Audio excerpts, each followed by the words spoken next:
আসসালামু আলাইকুম। আজকে ক্যামেরা অন করলাম, সেটা হলো একটা জিনিস আপনাদেরকে জানানোর জন্য। সেটা হলো যে অনেকের মনের মধ্যেই পিএইচডি সম্পর্কে একটা অনেক ভীতি কাজ করে, যে পিএইচডি ডিগ্রি অনেক কঠিন, মানে সবার দ্বারা এটা করা সম্ভব না। আসলে আমার যেটা মনে হয়, আমি এখন ফার্স্ট সেমিস্টারে আছি, তো আমার যেটা মনে হয় যে পিএইচডি করা, যাদের পক্ষে মাস্টার্স করা সম্ভব তাদের পক্ষে পিএইচডি করা অসম্ভব। কারণ মাস্টার্সের কারিকুলাম আর পিএইচডির কারিকুলাম প্রায় একই, কোনো ক্ষেত্রে আরও ইজি পিএইচডি করা। তো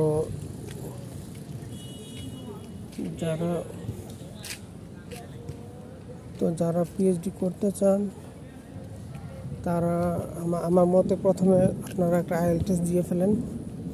কারণ অনেক এজেন্সিরা আছে, ওরা আপনাকে চটকদার বিজ্ঞাপন দিবে, বলবে যে আইএলটিএস করার দরকার নেই, এমওআই দিয়ে অনেক কিছু করা যায়, এমওআই দিয়ে অ্যাপ্লাই করা যায়, কিন্তু সব জায়গায় এমওআই অ্যাকসেপ্ট করে না। যেমন আমি যখন মালয়েশিয়াতে আসি, তখন আমাকে বলা হয়েছিল যে আপনার আইএলটিএস লাগবে না, এমওআইও লাগবে না, কিচ্ছু লাগবে না, শুধু আপনি অ্যাপ্লাই করেন হয়ে যাবে। তারপর আমি আইএলটিএস দিয়েছিলাম। তো আমি যখন মালয়েশিয়াতে আসি, ইউনিভার্সিটিতে ঢোকার সাথে সাথে আমাকে বলতেছে আপনার কি আপনার দেখান, আইএলটিএসের রেজাল্ট দেখান। তখন আমি বের করে দিছি আইএলটিএসের রেজাল্ট, হয়ে গেছে। তো আমাদের সাথে অনেকেই আসছে, ব্যাচেলার্সে আসছে, মাস্টার্সে আসছে, অনেকে পিএইচডিতেও আসছে।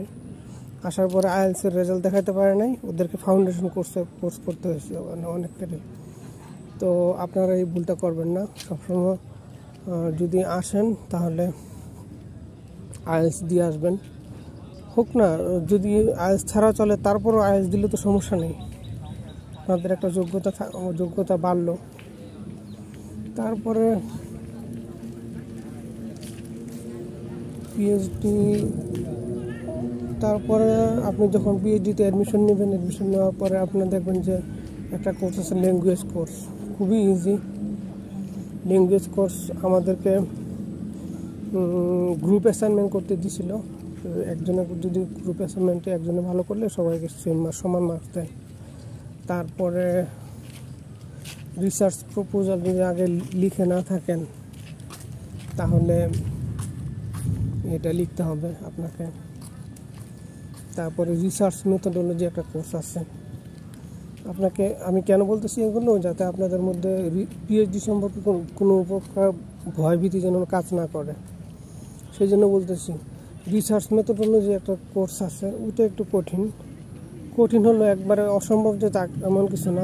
জাস্ট আপনাকে অনেক পড়তে হবে, অনেক আর্টিকেল পড়ে ওইটার ফাইন্ডিংস, গ্যাপসগুলো বের করতে হবে, প্রবলেমগুলো বের করতে হবে। আপনি যে রিসার্চ করবেন, ওই রিসার্চে ওই ফিল্ডে ওই টপিকের উপরে বর্তমানে কি রিসার্চ এক্সিস্টিং আছে ওগুলো খুঁজে বের করতে হবে, এবং ওই এক্সিস্টিং রিসার্চের মধ্যে আবার কি গ্যাপ আছে, কি প্রবলেম আছে ওগুলো খুঁজে বের করতে হবে। এগুলো ইজি কাজ, এগুলো একটু পড়াশোনা করলেই হয়ে যায়।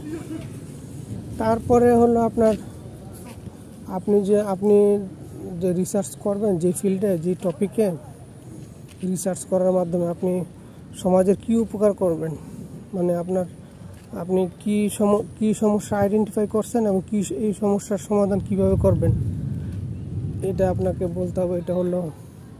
তারপর আরেকটা আছে ডাটা কালেকশন মেথড, মানে ডাটা কালেকশন কিভাবে করবেন আপনি।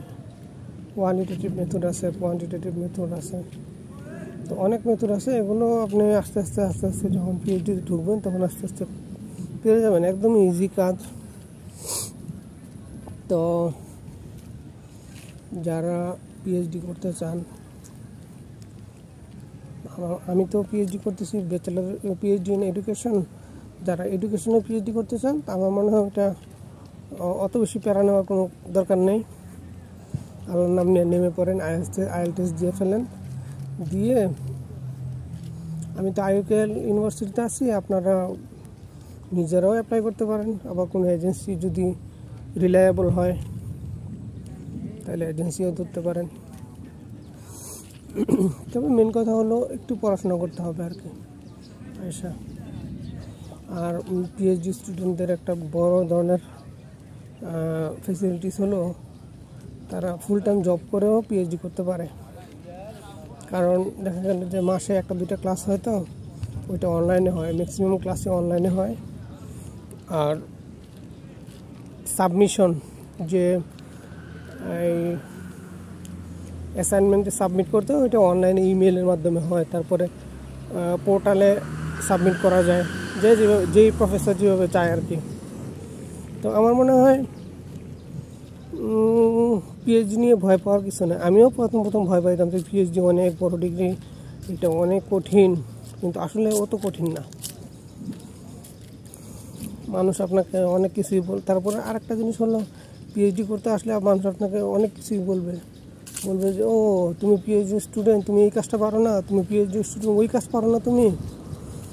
তারপরে তুমি পিএইচডি স্টুডেন্ট, তোমার ভুল, তুমি একজন পিএইচডি স্টুডেন্ট নিয়ে ভুল করলা, মানে পিএইচডি স্টুডেন্ট মানে ফেরেশতা, ওরা কখনো ভুল করতে পারবে না। তারপর ওরা সব জানতা, সব কিছু ওদের জানা থাকতে হবে। মানে এরকম মানুষের আইডিয়া যে পিএইচডি করা মানে হলো আপনি সব কিছু জানেন দুনিয়ার, তারপরে আপনার দ্বারা ভুল করা চলবে না, এরকম একটা মেন্টালিটি মানুষের মধ্যে আছে।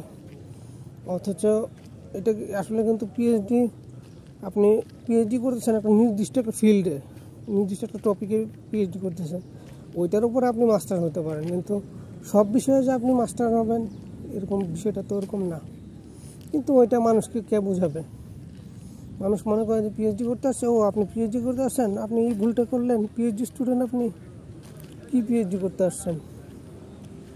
অথচ এটা কিন্তু মানে হ্যাঁ, যদি বলতো যে আপনি যে ফিল্ডে ভুল, মানে আপনি একটা ফিল্ড যেই টপিকে পিএইচডি করছেন ওইটার উপরে আপনি পিএইচডি কমপ্লিট করার পরে যদি ওই টপিকের উপরে যদি আপনি ভুল করতেন, তাহলে বলা যেত যে হ্যাঁ আপনি তো এই টপিকের উপরে পিএইচডি করছেন, তো এই রিলেটেড ভুলগুলো আপনার কেন হবে? কিন্তু এটা তো মানুষ বলবে না। যাই হোক, তো আজকে এই পর্যন্ত রাখি। তো আল্লাহ হাফেজ।